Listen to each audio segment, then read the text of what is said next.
these other people into this order, and it'll send them emails, and then everyone can jump in and order their own and pay for their own and all that. But they know it's kind of a collective order, and then when everyone's done ordering, they'll bring it delivered at once. So it's good if you work in a situation where 4 or 5 guys may all want sandwiches. That way you're not all having separate deliveries and that kind of thing. So I was trying to decide what to do, and I decided to kind of take that concept, and then on top of that, this also includes some real-time updates using Socket.io that essentially give you the status of the other people involved in the order.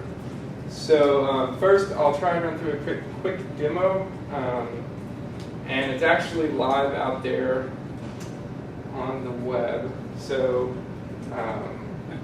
we'll see how this cooperates. But parts of it are styled, parts of it are unstyled. So you'll just have to kind of realize it's a kind of proof of concept type of thing. It's not a full-fledged app. But yeah, so this is a page where you can come in, and the main idea here is that you can decide that you want to create a new order. You can put in your email, toggle on whether or not it's a group order, and then put in other emails. I put this kind of cheat button to say populate, just so that when I was developing it, I didn't have to go in every single time and type it all out. But yeah, so it's, in essence what this is doing is saying that you want to create a new order, you give them your email, and then you want to include 2 other people on the order, and you give them their emails, and then you can go to start order. And it's going to roll over to this site. I borrowed the menu items from Chili's, so just because I'm not creative at all, and I decided not to have like sandwich as one of the things. So basically this screen is just showing you a list of menu options along with their prices, names, and all that. Up here we have a checkout button with the price, and this is the part that I was talking about with Socket.io. So this is the status area, and just to give you a little bit of idea of what it's saying here, there are 4 statuses. Init means that they've been sent an email, but they haven't decided whether or not they're going to participate. So in this case, these 2 people were included on the order, but they haven't done anything yet, so it's still an init. This is us. It's open, which means that the person is accepting the invitation. They're joining the order, but as of yet, they haven't made any kind of selections or anything. So what you can do then is go through, and you can select items, and as you do, it's updating the total price of your order. One thing I'm also going to do real fast to show kind of the Socket.io portion a little bit more clearly is actually pull up one of these other orders, and with my iPad, and I'll put their order in, and you'll be able to see their status advancing. One thing I can do real quick though is I'm also, to kind of give you an idea, on the back end, the Rails server is actually spitting out. It's not really sending the emails, but in the console, it's spitting that information out. But obviously, on a web demo, people aren't going to have access to go and get that information. So if you click on any of the order information up here, I've got a modal that'll come up, and basically it tells you the other people involved in the order along with their status. And the whole purpose of that is so that you can click that and go in and actually basically take on that person's role. So this is a link that would have been provided in an email sent to one of the participants. And for instance, if I come in here and I say I want to decline, then it's just going to go back again to an unstyled page and say declined. And if I jump back over to this page, this is updated to show that that user declined to participate in the order. And now what I'll do real fast is I'll open that one, but I'm actually going to bring it over to my iPad and do that real fast.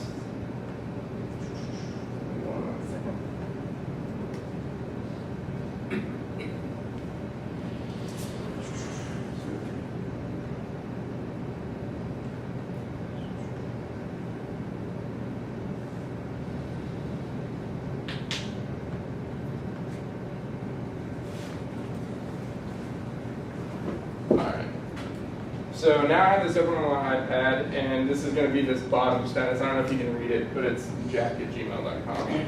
So I'm going to accept the order, When I do that, it progresses over to open, and I'm going to go in and make my selections on my menu and check out, and that's going to progress over to selected, and then I'm going to come in, and I'll show you all the screens I'm seeing over here, but I'm going to go in and enter just some dummy payment information, and that. So now that guy's order is completed, and on my iPad it says completed. It basically says we're waiting for the other participants. So at this point, the one that created the order is the only one left, and that's what we're driving right here. So if I go ahead and check out, again, it's going to push my status to selected, and then we'll just come over here.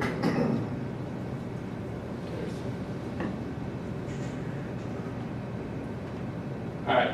So basically, now that everyone has completed their order, it's showing me this screen which says everyone's done and your delivery is on its way. So that's kind of a quick run through of what the app actually does. So now I figure we can kind of go through and we can look at the Ember side of things and kind of how things are facilitated. And again, we can dive in as deep as y'all want, or just kind of keep it as surface as you want. It doesn't really matter too much to me.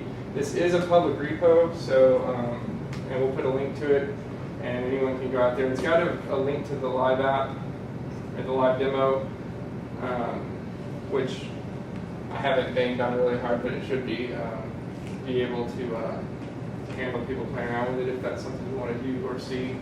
So real quick, what this is not is a production-ready app or a thoroughly tested app. It is not built to demonstrate how to do things in Rails, Node, or Socket.io, even though you're more than welcome to look at all of that. And I didn't do anything that I would consider like overtly bad, but the main point is kind of just the CYA for me to say that this was primarily focused on supporting the Ember side of things. And it's not the only way to do any of this, and that goes for the Ember part as well. A lot of the things in here you can do in a bunch of different ways. Ember is very opinionated, but there are still different ways to attack the same problem even in Ember. So I'm sure that there are ways that can be improved on, as opposed to where there are things I did that can be improved on. There are just different routes to go. So none of this is saying that this is how you have to do it. So quickly, yeah. The other part of the other end has to support the workers, right? The other, I'm sorry. Saying that the establishment that this goes to have to be able to support group orders, right? Yeah, I mean, in theory, right. Like, in theory, if this was a live app, then you would have some other like administrative portal or something where they would have it up and it would say, hey, a new order came in, here are the orders, and that would handle the payment and all that kind of stuff. So, yeah. And since credit cards are considered sensitive data, how is the sensitive data handled with this group This is a order? prototype that verifies you have between 14 and 18 digits, and says you're good at that point. So it doesn't actually do any transactions at all. It's a pure. But it doesn't demonstrate that if that data is saved anywhere, it's encrypted, somehow that you don't know now your 3 invited friends' credit card number, et cetera, et cetera. Right, and honestly, most of that work is going to happen on the server, kind of in conjunction with the server and SSL. Yeah, from an Ember perspective, as long as you're using an SSL certificate, like if it's a secure connection, that's from an Ember perspective, that's the only responsibility you have. Right, so that's because you're just consuming the data, and it should be sent securely with SSL. If the server is not doing something right, purely from an Ember standpoint, that's not our responsibility. It's definitely an important thing. Like if this was a live product app that you were pushing or that you were building for someone, it's definitely security should be at the very top of the list. In this case, that's kind of what I'm talking about when I say most of this was built to facilitate the Ember side of things for this discussion. So on the back end, my Rails app's not doing a lot of verification. It's doing very little. It's basically just saying you put in a certain amount of digits and that sort of thing. Now, if you were really dealing with real payments, you would have way more security, or you would farm that out to a third-party service or all of the above. So So your server is not on this same system, is that what you're telling me? Server's on the same system. Yeah, I mean it's all on the same server online. What I'm just saying is that that's part of the stack is not what this is really focused on. So it's not something that I did much more than just make it a serviceable endpoint. If this was a discussion on how to support this from a Rails perspective, then I would expect you to talk more about that sort of thing. I have no Is idea. it your battery maybe? No, as far as I can tell. That was kind of bad. Maybe. No? I mean, it was a lot brighter. I don't know.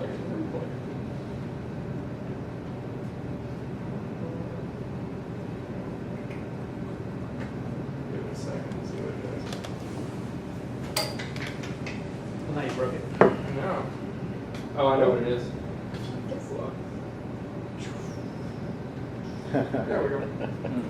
Sorry, it's to make it easier for me to read at night when I'm not doing presentations. So this is the basic architecture. We have a browser that's connecting to a Ruby on Rails server, and the Ruby on Rails server is responsible for handling the page requests. It also handles all the AJAX requests that Ember makes. And then he's talking to a database. I'm just using the SQL or SQLite database that Rails has, and so he's pretty much handling all of the API and typical page request side of things. Node.js I'm using strictly for socket.io communications with the browser, and that's for all the status updates. And then I'm using a Redis server to handle PubSub from the Rails and Node side of things. So essentially what happens is you come to the page on the browser and you say you want to start an order. It pushes all the order information up to the Rails server. Rails server takes that, sends the emails out to people, and then he's going to publish basically that order information to Redis. Node's going to get that information and basically creates a little container for that. And then the browser also is responsible for, once he gets his order back from Rails and it's got an actual order ID, he sends that to Node and basically says, hey, I want to register for this order and anything that comes in on this order. And so Node gets him and says, okay, I'll make sure and include you in that room. And from there on, it's basically just anytime the status is updated on the Rails side of things, the model has a hook where it'll kick out a notification. That notification pushes the status update to Redis. And then Node sees that, pulls it in, and he'll push it to all of the people that are in that group orders room on the socket.io side of things. So, just to talk about this, so 3 major parts, and then a few additional pieces to provide communication between those components. And again, Ember for the front end, Ruby on Rails for most of the server side stuff, Node.js for the socket updates, and then Redis and socket.io are the 2 kind of additional pieces I included there just because they're pretty big chunks. So it's built using Ember CLI, and then the way I personally like to build my Ember CLI or Ember Rails apps is to actually, and I can show you this, to actually have like a client folder, and that's essentially what this is. This is a Rails CLI, or I'm sorry, an Ember CLI app. Just if you do Ember new client, this is what you end up with. And then I've got a build script that essentially takes that, does a build, takes the output of that build, and takes the index page that Ember CLI generates, and it kind of puts it into the Rails view architecture so that it can serve out the Ember page. And it does little things like the CSRF, yeah, CSRF tokens and that sort of thing.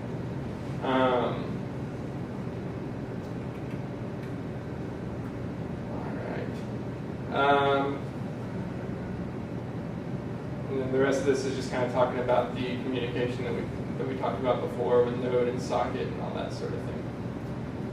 So what I kind of wanted to do is we can start at the first page, and then we can kind of just work through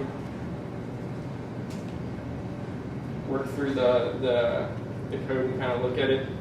So the place order page, which is again this guy, and it's this one. So the responsibilities here are to basically establish a new group order. It needs an email for the main creator of the order, along with the emails of all the people that are going to be involved in the order. Does that information persist? To some degree, what happens is Ember, he builds it up, he builds the order up in this page, and then that gets sent to the server, and the server generates unique orders models for each participant. And then it sends an email out to the other participants, and it sends the creator back his actual order object. And then he takes that, and that's kind of what keeps getting propagated throughout the app as you push through to the subsequent pages, is that order model. That's where he's doing his updates and adding menu items and that sort of stuff. So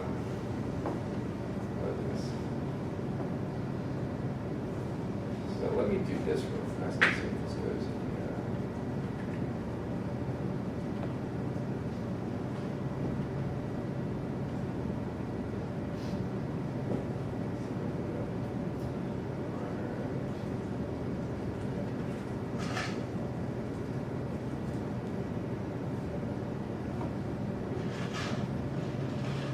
Does this object only have a life of a few hours, maybe? No, right now. So right now,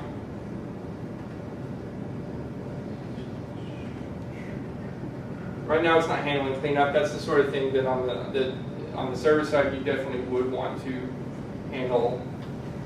When the order is complete, you would want to go in and clean it up and delete it and that sort of thing.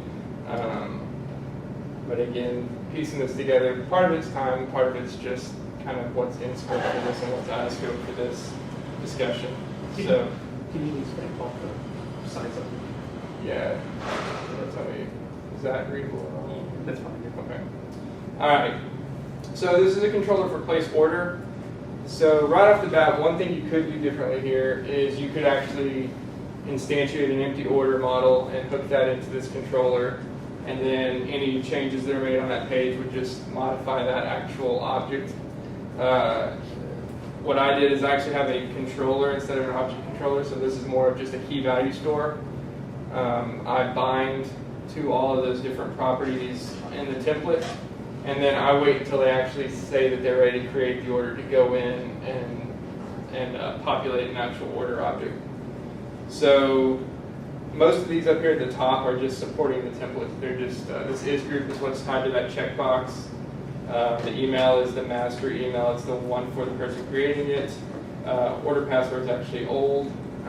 That needs to be removed. That's something I was originally going to put on there, but ended up taking out.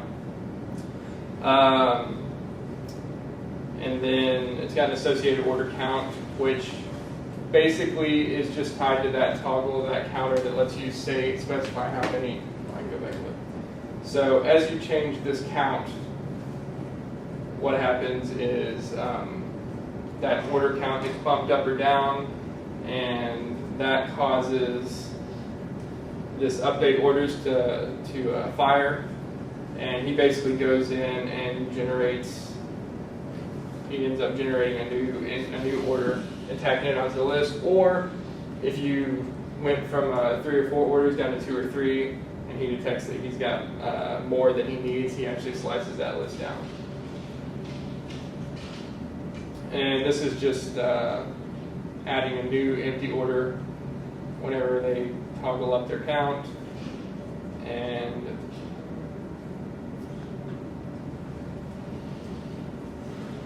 this is all just this invite eats function. What this does is in the actual order model that gets sent to the server, it's a comma separated list of emails. That's how the invitees get sent. And so this basically goes through the list of associated order objects that has been inserted, which is what this is again, or what this is doing.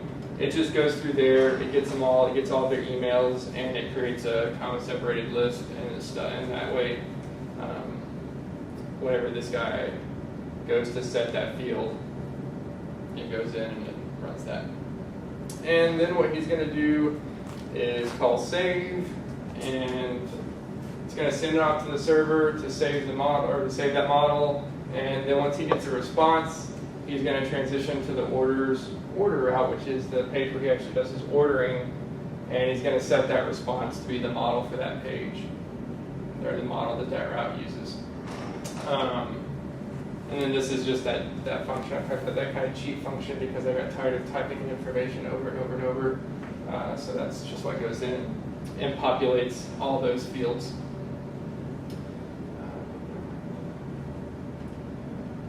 So I don't think that the view is doing too much special here. Yeah, it's just tacking on a class name, and that's mostly for CSS purposes. And this is the template. And again, it's mostly just markup. I use Foundation as far as a CSS framework goes. So if anyone's used Foundation, they may be familiar with this. They most likely are appalled by it. But that's what I chose to use. So again, these are all those bindings that just bind back to the key values on the controller. So as this gets populated, it fills out that controller, and then whenever they select the start order button, it bubbles up this start order event, which is what we talked about right here, that goes through and pulls that information and actually creates the model. So,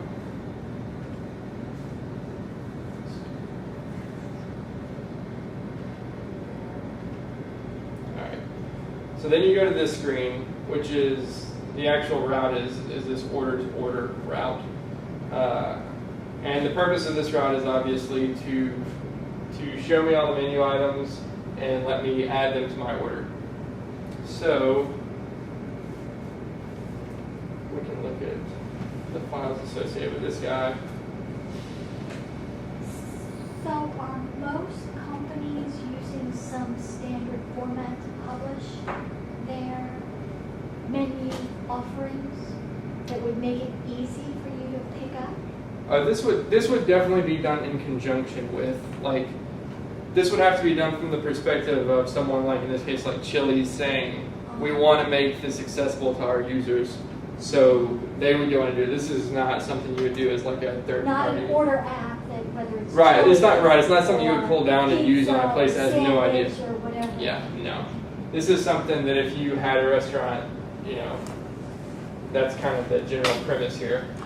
So in that case, you know, it would all be internal anyway. So, let's see. So on the orders order page, it's responsible for handling an individual participant's order.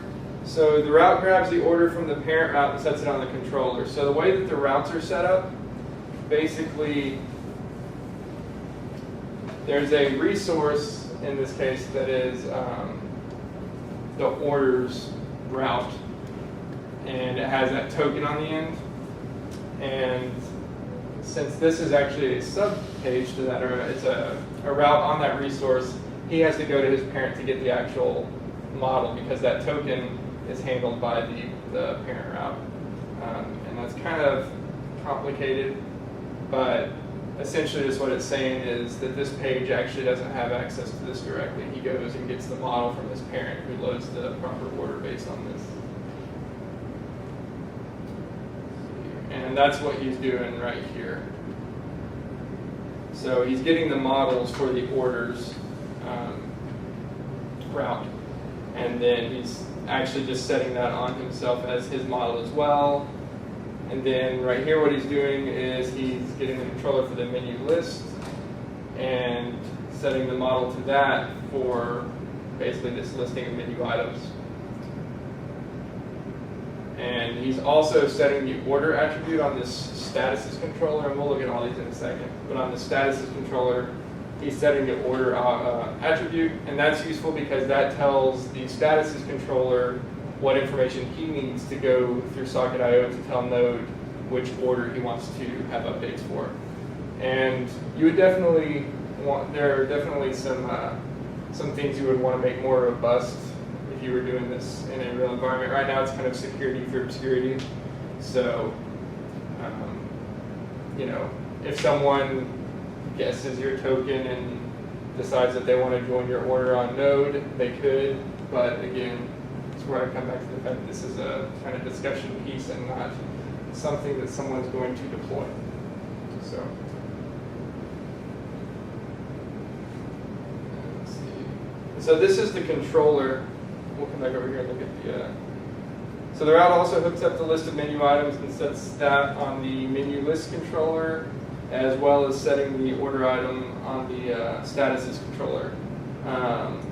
One thing to talk about is the fact that you could, if you wanted to, actually bind these all up in the model hook and just pass them through as a single hash of all the models. I didn't do that because it makes for a little more complexity on transition to link twos, because now those are expecting the same thing. And so what that would mean is your setup controller function would either have to look at the model and determine if it was a hash or if it was a single model, or you have to find everywhere that's doing a link to or a transition to or a transition to route to this page and handing him a model, and you'd have to make sure that those were actually the full hash that he's expecting. So rather than do that, I did it here, especially because I don't care if there's a little bit of a delay between when my menu items show up and when my statuses get updated on the initial load of the page.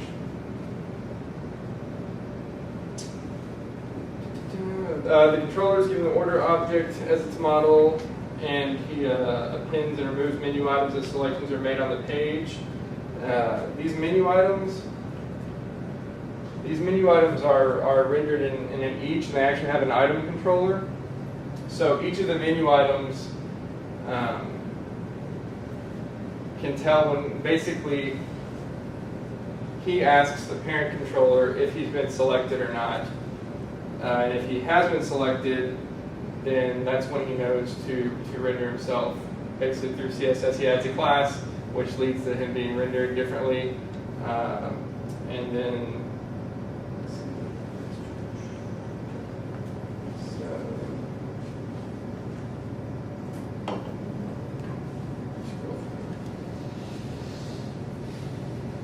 so that's how he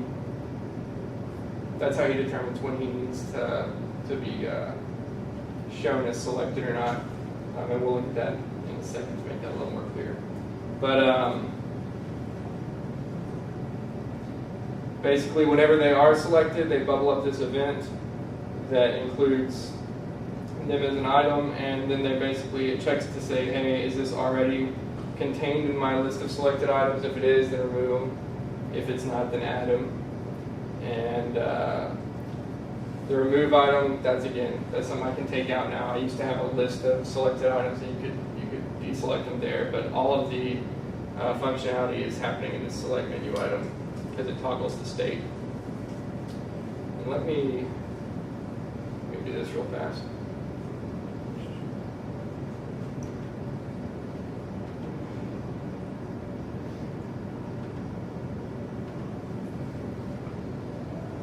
So this is what I was talking about. This is the controller that's controlling the individual tiles of each menu item. And so what he's doing is he's got this computed property where he's actually checking with the parent controller, which is that order controller we were just looking at. And so what he's doing is he's getting all the items, he's making sure that it's actually got items, and he's asking, does the list of selected items include me? If so, that means I am selected, and if not, then I'm not selected. And that's purely used for the highlight on the tile itself, because the order already knows whether or not they're selected.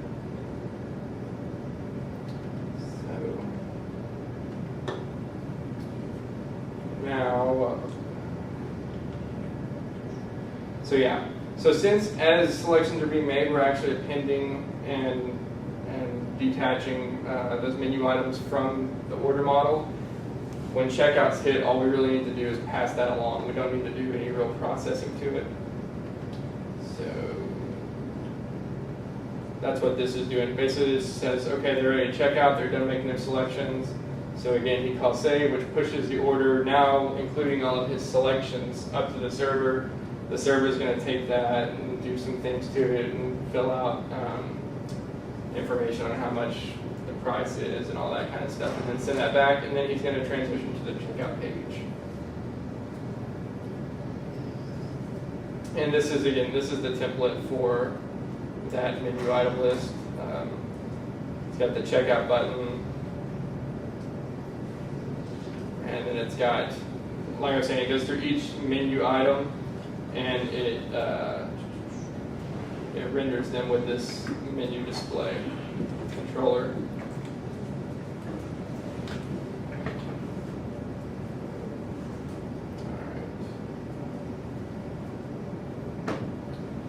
So now if we say checkout, that's going to transition to the checkout page, which is, again, pretty straightforward. Basically, the route's just going to go in. Again, it's going to go back and get the order from the orders route. And it's going to set that as the model. He's going to set that on himself as his model, or as his controller's model. And then he's going to create this empty payment object that is going to be bound to the template. So as they fill out those values, this thing's getting updated.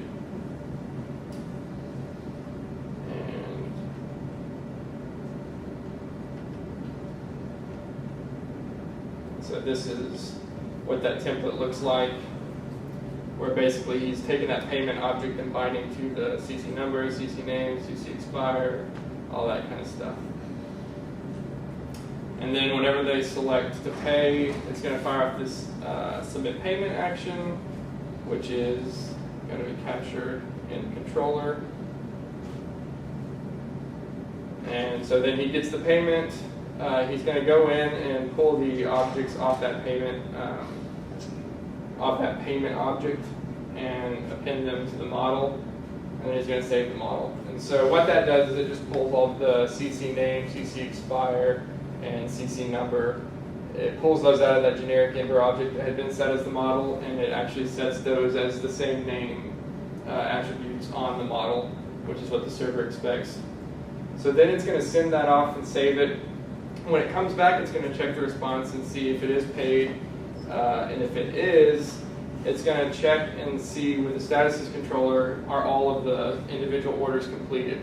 And if they are, he's going to go to the order complete page, which is the one that basically says, hey, the group order's done, so now it's going to be delivered soon. If the list, or I'm sorry, if the status says that the entire order is not complete, then he sends them to this orders confirm route. I should have distinguished the names better, but essentially what the orders confirm route's going to be is one that just says, hey, your order's done, and it'll keep showing the status on the side, and it says, your order's done, we're just waiting for the people over here on the side, and once they're all done, it'll transition him to the actual final page. And we can see that one real fast. So this is the one where he's completed, but the order itself is not completed. And so it'll just wait there until everyone else that's on the order finishes.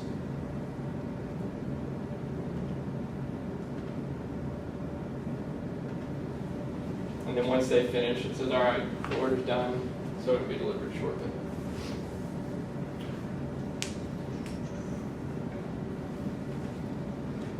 So one other page that's important is this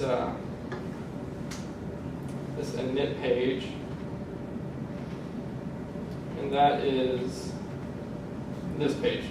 So that's the one that basically says, hey, you've been invited to this order. Do you want to participate or do you want to decline?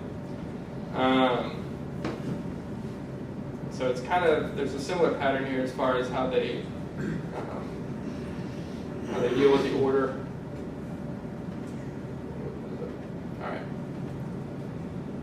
So, and in this case, it is, as soon as I say that, this one is a little bit different.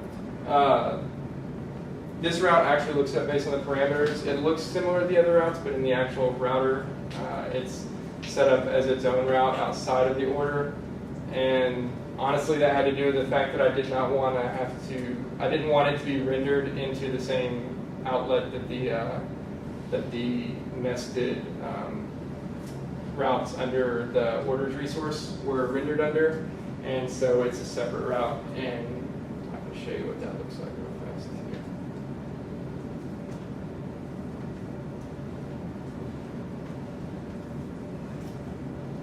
So right here, we actually have a separate route set up for orders index, and the path is orders ID init.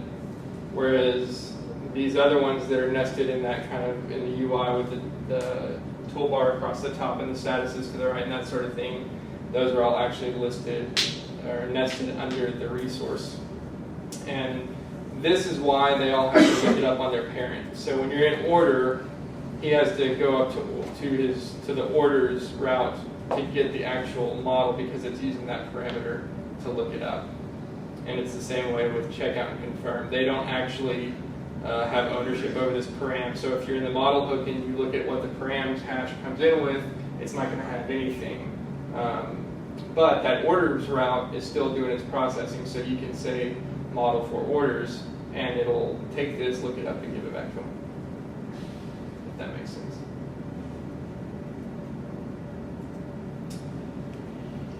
So, So did you come up with this process as a plan before you put a finger on the keyboard? Or did you start with perhaps one and then you augmented and added? I mean, I kind of had an idea. It definitely was not like a completely vetted and like planned out effort. It was, I had an idea of what I wanted to do and how to accomplish that, but yeah, I mean, there are definitely places where I got into it and decided to change direction or to handle things differently. So, yeah. But for the most part, I started with a general idea of what I wanted to do.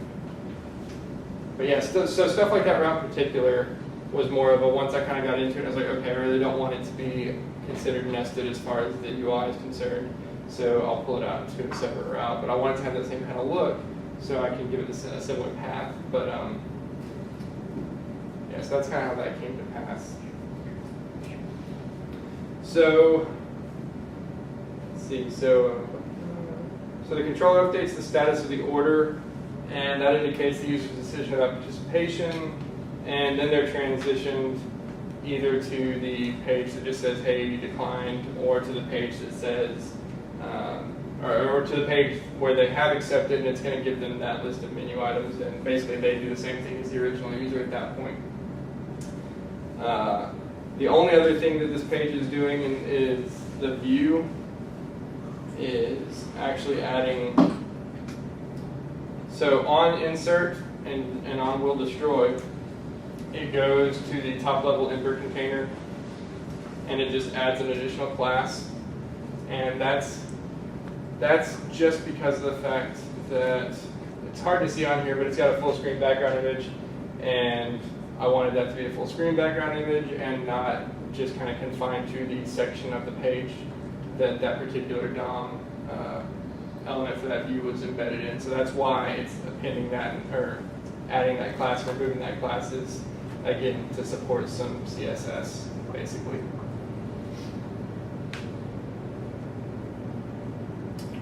And this is the UI for this one. And there's really not a lot special about the UI here. It's just it's got two actions: order now, which passes off this begin order action, and decline, which passes this decline order. And then if you decline, it updates the status of the model on the server so that everyone else's status gets up to date on the Socket.io side of things. And it saves it and then transitions you to that decline page. If you do decide to participate, it sets the status to open, which again means that you've joined the order, essentially.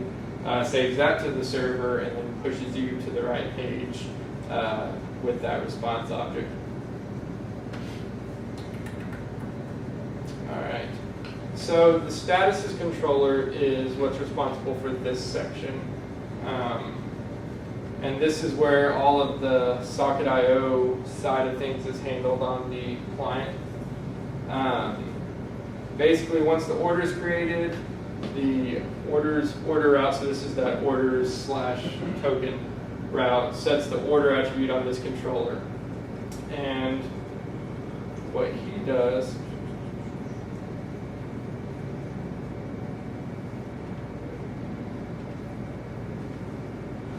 so what he does is he keeps an eye on this order, and then once he gets this order object, he comes in.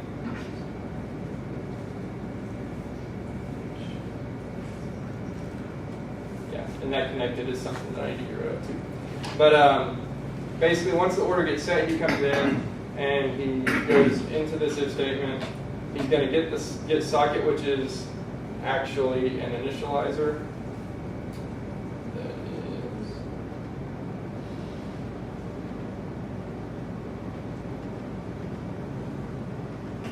So there's this socket manager, and basically the index.html has a script that actually instantiates that socket on the and puts it on the window object. So what this is doing is it's injecting that instance into all the different controllers and stuff. So this is just to prevent everyone from trying to create their own socket object or anything like this. It's taking one that's already been instantiated, and these two lines are basically giving all routes and all controllers access to that socket through this attribute. So, yeah, go ahead. I noticed how you attach the socket onto, I guess, the global namespace or the window. Is that pretty standard? I'm fairly new to JavaScript, and so is it pretty standard to actually like attach it in your, I guess, when you're booting up the app, creating the socket, attaching it to the namespace, and then instantiating it inside your initializer, or? No, probably not. I mean, typically you would probably have somewhere in your app where you actually make that connection, and then you would inject that here and let this pass it around. That was more just because from following some of the socket examples and some other things, it was just kind of an easy, quick way to get a connection there. So no, my guess would be if you were doing this in a production level thing, you would kind of abstract that out a little bit more, and you would have some part of your code that was responsible for creating that. And then like what you would probably do is actually have a class. You could have a class here that actually, when it inits up, it actually creates that socket, and then that instance, that class that you created, would be what you inject here. Cool. So, Thanks. but yeah, that was kind of the quick and easy way to get that into the app right now. To that, so there's a concept of services inside of Ember that hasn't been formalized yet, but it kind of lends itself to that, where it truly is the concept of programming service, where you can say, I want to inject this service onto here, but it knows how to self-initialize and have things it can provide. The stuff I've seen so far is just like you can need a controller inside of controllers, you can also need services, and that's how they're going to be able to pass them around. But it leans more towards the dependency injection side of the paradigm than just, oh, I've got this object, I need somewhere to share it. Oh, maybe I have some instantiation or not in Singleton. It's kind of a basic approach they have right now, but they actually do want to have a concept of services. We've written some stuff that do translation service that does exactly what Josh just said, which is we have a service folder that's just an object. And when you initialize it, it knows how to go out and get data, make itself what it is, and then that's what gets injected, which is what you were just talking about. Okay. We just threw it in the services folder, and our hope was one day that we got really close on what the pattern would be, and we'll have to change very little code. But we needed something to delineate the concepts between I'm a controller and I'm acting more like a service that knows how to like self-initiate. Yeah, that makes sense. But it really just whatever we've forced on it, because there isn't a services answer yet. Cool. Thanks. So how would you handle one which needs to be shared or shared with a subset versus one that you want to hold? So that goes to that article that I talked about in the news. Can you go back to the initializer, Josh? Yeah. So that's part of the container. Right there on line 6, where it says a state sheet is false. This is where you can dictate whether it's singletons or it's a shared or it creates a new instance every time. Non-singleton, I'm not sure there's a word for that. But that's where you can set those kinds of things. Like this is actually the dependency injection container that's running behind Ember. Well, that All controllers, describes- views, all that magic that's happening, all interacts with this container. That describes how many get created. Right. But who can share or use them? Well, your entire Ember application can, because they're in this container. This isn't anything about the user, it's the actual code itself. So as long as it's registered on the container, so he put the socket properties on the controller and route. So anytime a controller object is created and anytime a route object is created by your application, there's a property called socket that is this socket service, so that way it has access to it. So if you wanted it on just one, There is a way to do it. I don't remember. I know Matt's done some stuff. method, You then it would can, have to be the same statement would be located somewhere else. yeah, you can get very specific and apply to a very specific type And of if it was controller. supposed to apply to 3 modules, you'd have to very carefully put them in a container Yeah, or a it's- sub-container of your container app. You're describing probably what would end up being a different pattern. I wouldn't do it this way, but it's possible. You do have that level of control. I mean, if I had something like this that needed access to the socket and it just needed to be in like 3 particular controllers, then what you might actually want to do is create a controller for it and use needs to pull it into just those controllers. I think you can, where it's like application.inject controller, Yeah, I know you can I get think more you could do specific colon than that and give then it the the controller. names of controller So- name. So you can just do that once for each controller. Yeah. And that- Yeah, you can definitely do it. But like I said in the news, when you start getting into this kind of stuff, like it's not that this is hard, but you've moved from, hey, I just got a simple Ember app to now I'm really doing you're doing a service-oriented type of setup and dependency injection. Again, it's not like it's difficult concepts, but it's definitely moved to the next level in an Ember application. Out of the box, you're not messing with, very rarely do you mess with initializers until you start getting into more of that service-driven type of architecture. So it's definitely possible. There's a lot of stuff you can do in there. Let's see. So yeah. But as far as this app goes, the general idea there is just giving access to all the controllers and all the routes. And I'll need to check and see if I even need to do that anymore. This again. Finish this rather close to the deadline, so that could be something that needs to be cleaned up. I may only need to get that to controllers.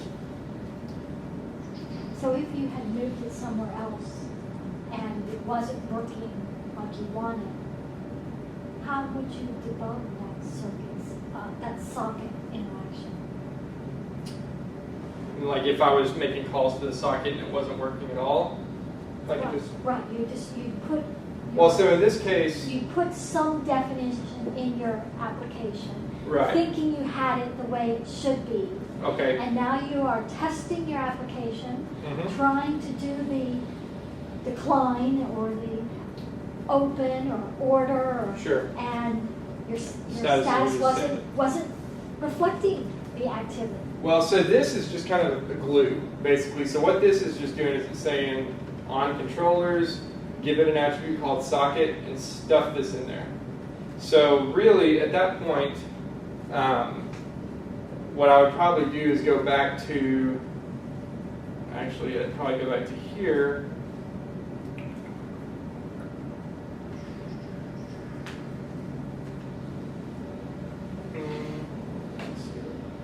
Because this is really all that's happening beyond that.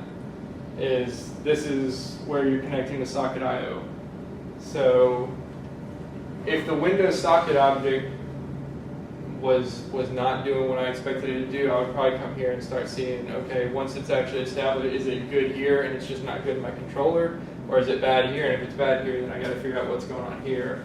If it's good here and it's bad on my controller, at that point I would just have to double check and see, okay, am I doing something wrong with my injection statement? Would where would an error go? Say port 3001 was already used by some other application we were running. Where would it say port not available? Well, 3001's on the server, so the browser's not gonna.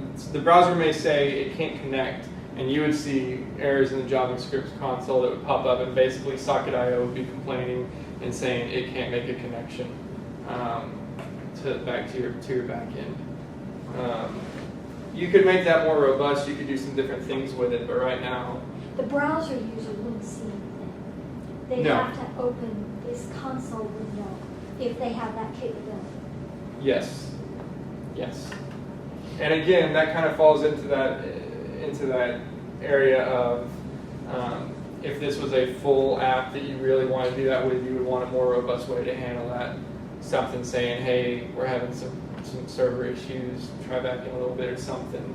But for the purposes of this, what you'll see if you're not running if you're not running Node on the back end and you try and start up the browser, you're going to see red in your console that basically says, hey, I can't make this connection to 3001, I can't hook up Socket.io, and that's kind of your indication, okay, I need to check that setup. So, The console has to be on the server side. console's on the browser. Because in that case, your browser is trying to make a connection to the server that the server is not running, but the server doesn't. I mean, the server's just not running Node at that point. He doesn't necessarily know he's doing anything wrong. So, yeah. So, in fact, so if I kill Node.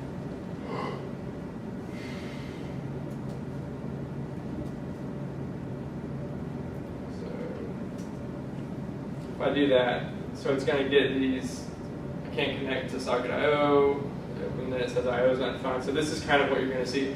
And then it's going to flow through and it says, hey, it can't do what it needs to do there because upstream there's some crap going on.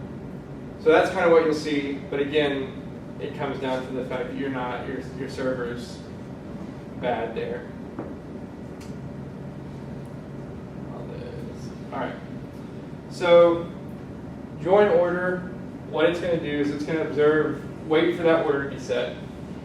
When the order gets set, it's going to come in here, and it's all of the orders, they have their own unique token, but they also have this shared container ID, and that basically is what links them all together. So you may have 4 different orders that are all part of the same collective group order. They'll each have a unique token, but they'll all have the same container ID. So the browser is sending a message up to the server on the back end to Node, saying, and he's sending this join room, this order.join room message, and he's saying, hey, I want to join a room. Here's the room I want to join, and he's giving him that container ID. And again, it's kind of the same as the token. It's a hash. I'm sorry, it's not a hash. It's just a encrypted long hex value. So that gets sent back, and then what Node is going to actually respond with at that point is he's going to say, okay, as of right now, here's the statuses of the participants. So when you initially join the order, the response you get back is Node basically saying, okay, here you go, you're up to date as of right now. And then what he's going to do, so that's the only message that actually goes up from the browser is that join message. Everything else, like I was saying, actually goes from the Rails side into the Redis on the publish side, and then comes out on the subscribe side to Node and flows down to the browser as an update of status. So that's where this comes into play, because he's going to take that socket and he's going to listen to this order status, and he's going to get any response that he gets in, he's just going to go ahead and replace his model. So those responses all come in the format we need. I think it's just an array of these status objects, basically. So anytime he gets a status update, it's the full status. It's not like piecemeal. He doesn't have to do a diff or anything. He just says, all right, this is my new list of statuses. He sets that model, and then he's good.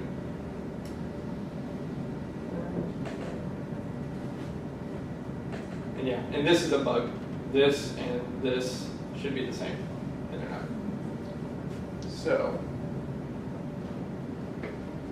there are bugs in here, I'm sure. So check for completion then basically observes this is complete method, which goes into the model.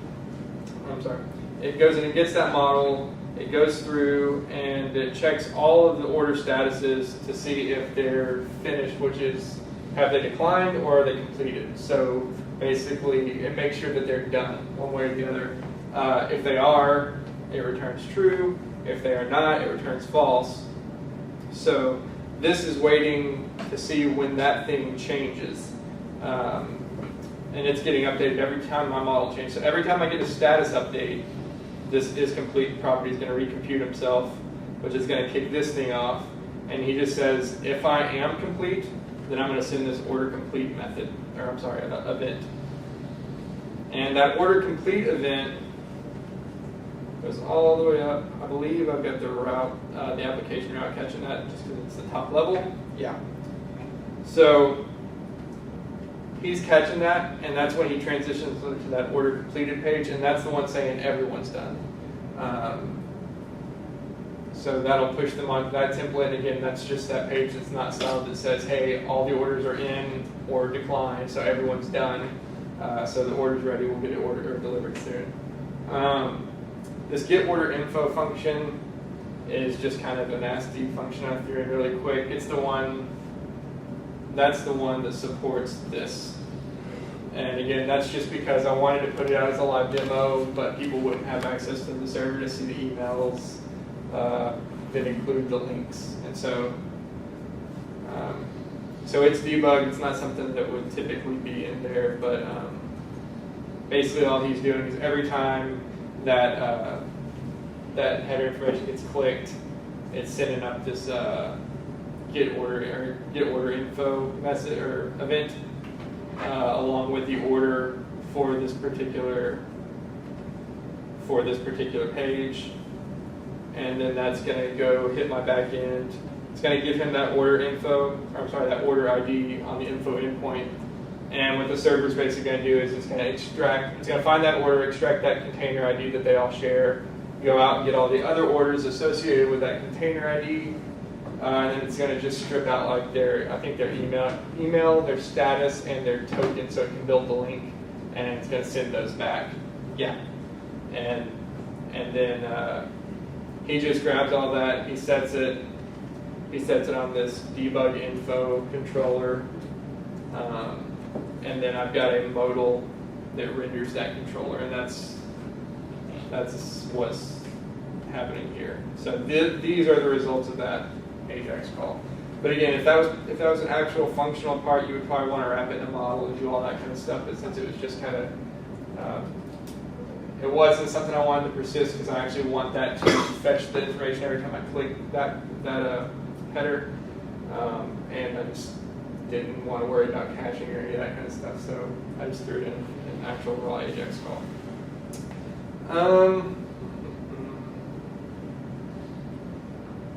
So I think that's pretty much everything I have. So yeah, I wrote this up and finished it pretty recently, so the talk was not rehearsed, but yeah, so apologize for the actual quality of the presentation, but the code's all there. It's all, like I said, it's a public repo, so you're welcome to go and dig around and play with it. All of this stuff is just in the README file, and that includes a link to the demo. So, and I'll try and keep that up until at least for a while. I don't see any reason why I couldn't. So yeah.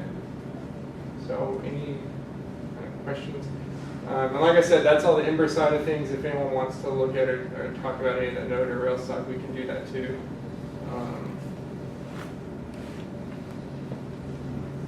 Yeah, go for it.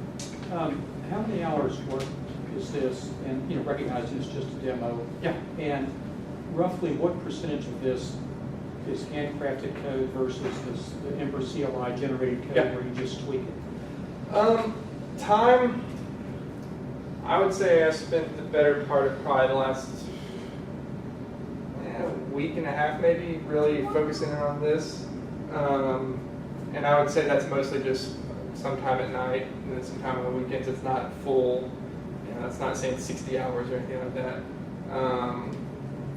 I would say I made an awesome decision Saturday and decided to go through and kind of change the styling of everything, which I figured would take a few hours and ended up taking way more than that. And then I was like, oh yeah, I've still got to finish the app and write up something. So that took more time than it should have. But yeah, as far as the actual code, I'd say like I spent some time on it at nights and then some time on the weekends for a week and a half, maybe the last 2 weeks. But as far as percentage of code, I mean, it's kind of, so like all the stuff I've shown here has pretty much been stuff that I wrote. But all the wiring up it does is all Ember CLI. So, I mean, I would say what it lets you do is it lets you come in and focus on how, like in this case, how do I want the actual menu items to interact with the overall order, and how do I want how does this price get driven, and that sort of thing, instead of having to worry about, okay, when they click this, I need to have something that's bound to that, and then that's, I need to have a listener listening, then I need to take that, I need to go find out what his price is, and I need to send that value over here, and this guy needs it. It lets you just kind of, you set up your properties and that sort of thing. You set up your connections once, and then they just flow through. And it makes it really easy on something like the Socket.io stuff, because all I had to do was hook up to the right. I mean, the Socket.io work, 99% of, probably not 99, but I'd say like 90% of the work on the Socket.io stuff was getting a connection to the proper room. But once you have that done and your information's coming back in the right form, it's super easy to set this up because, and I don't know if I actually talked about it, like that is the entire template for that status section. And if you remember that model, I'm not doing any work with that model. All I'm doing is when I get when I get a message through Socket.io, I just take that actual data that's associated with that message and I stick it in that model. And it happens to be an array of orders, and it's in the right format for me. So then I just have to do this. I say, hey, iterate over each participant in that model and show their status. And then that status is a component.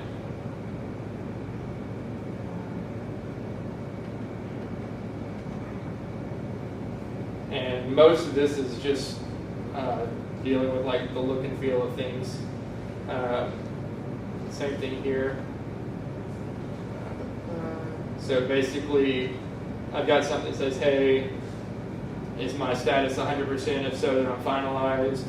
And I do some work here that basically makes sure that as it progresses through the steps, it changes its background color. So there's a little bit of kind of delineation between the different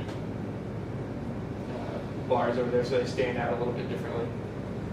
But as far as, I mean, if you took away the styling and you just wanted functionally, like a number that said, or just a status that just said init, open, selected, completed, whatever, then this would be reduced down to probably 5-6 lines, maybe, if that.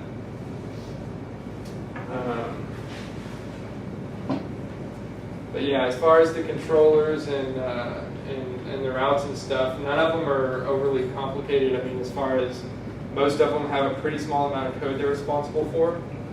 So there's really not a lot of, you don't have to do a lot of code. What you have to do is you have to figure out kind of how you want your data modeled and where, like kind of what each page needs access to. And then you wire that up in these places, and it does a lot of the magic for you. So we've looked at pretty much every bit of code that I actually wrote tonight. There's not huge walls of code hidden out there. They're doing all this, as far as the Ember side of things is concerned. Pretty much, we've at least glanced at or tabbed over everything that I wrote. So probably a couple hundred lines total, I would think, maybe. But nothing huge. So did you have any errors, or did it work the first time? There were a lot of errors, and I'm sure that there are still some bugs in there. Like I said, it's it wasn't something that was thoroughly tested or vetted. But yeah, I mean, there were errors. I'm trying to think of something. And you as the consumer with the web browser client, just when it clicked and didn't do what you wanted, you went and looked at. I mean, it depends. Ember, if it's something, so if it's just something where I just kind of screwed up and maybe I don't have something hooked up right, or I'm firing off an event but something's not handling like I anticipate. Yeah, sometimes you'll get in a situation where you click something and just nothing happens. But for the most part, if it's something that's, if you've got things hooked up right and it's just there's something wrong, Ember is pretty good about giving you errors that it can kind of lead you to the right place as far as, if you're trying to call a method on something and it's not, it doesn't exist, you'll get JavaScript errors. So most of the time you're not going to be in a situation where you hit a button and nothing happens. Most of the time it's you hit a button and it's saying like, that route doesn't exist, or something along those lines. So, but I mean, debugging wise, it's like anything else. If sometimes you get yourself in a hole where there's really not a lot of help on the console, but most of the time that's not the case. Any other questions or anything?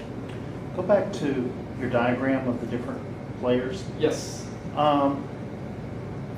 Could you drop Ruby, hook up the database to Node, and do everything through Node? Yes. Yeah, and the reason I didn't do that is just because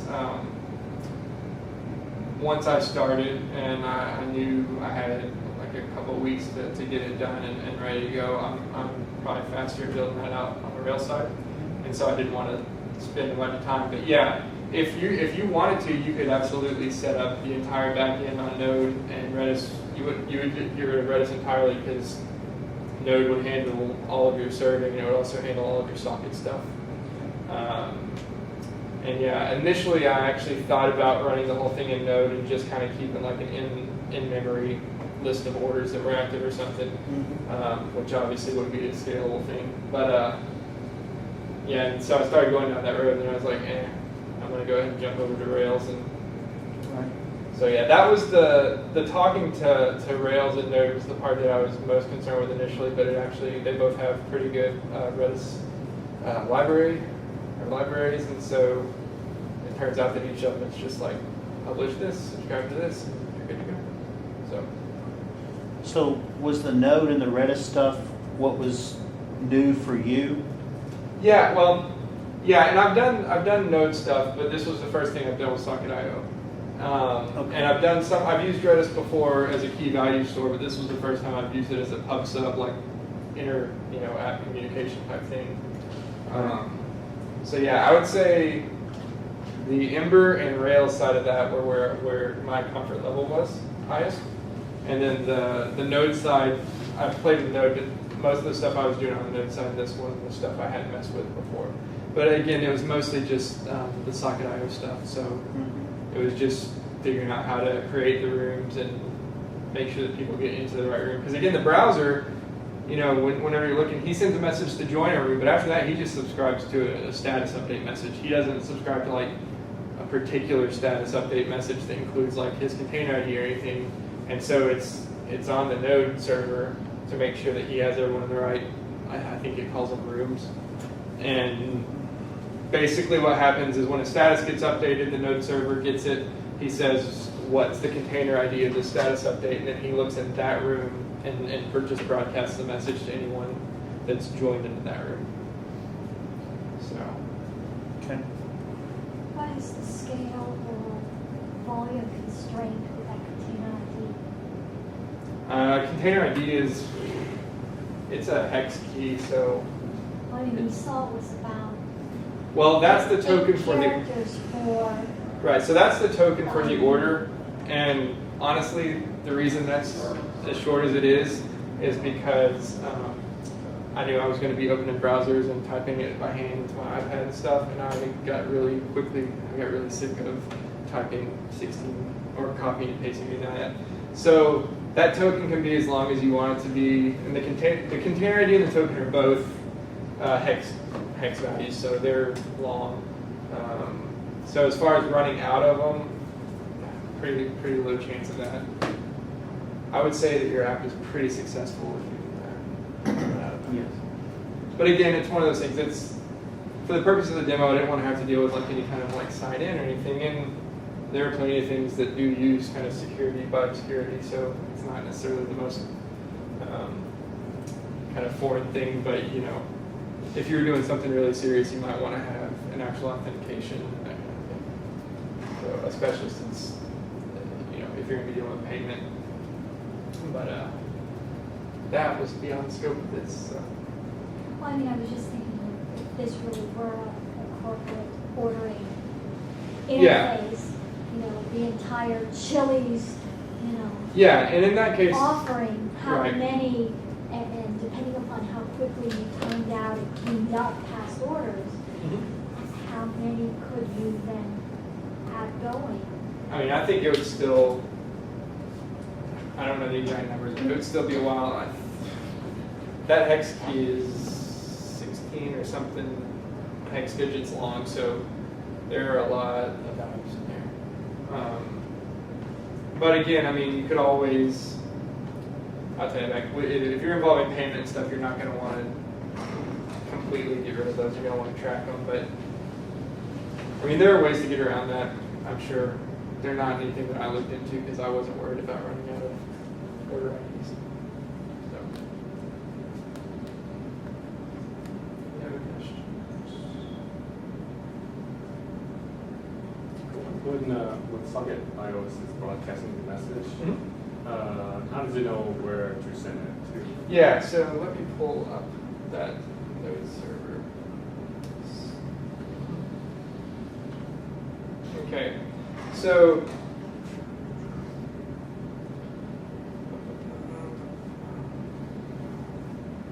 You had a concept of the join rule. Is that how you separate the like if you have different? yeah, so what happens is the two things that are important here is when the browser sends a message to Socket.io and he says he wants to join the room, he has this container ID, and so the socket that he's connected to joins that room. Basically, he joins the room that's named after the container ID. So whenever that browser's connection receives that message, he puts that browser into that room. And then whenever a message is received from the Redis PubSub side of things, he takes that message and he's pulling the container ID off that message. And then he's looking at that room. So if your order ID is ABC, then you're going to say, hey, I want to join an order, and my container ID is ABC, so Node's going to create this ABC room, and you're going to stick that socket in that room, and then someone else makes an update to their order. That's going to come across Redis, and it's going to say, okay, there was a status update to this order, and its container is ABC, so he's going to say, okay, go to this room, and everyone that's connected there, send them a message. And so that's why I'm saying if you saw, like if you got a container ID or you needed a container ID and you were in the JavaScript console and you said, that you wanted to send a message to join that room, it would let you.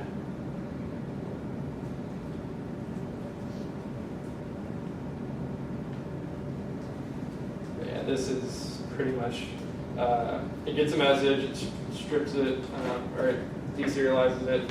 It looks up the container. If there's no room for the container already, then, or if there's no kind of order object for the container, then it creates an empty list of participants. And then basically what it's going to do is it's going to iterate through all the participants, see if it matches on the email that was associated with the new status update, and if so, it's going to update the status of that particular participant.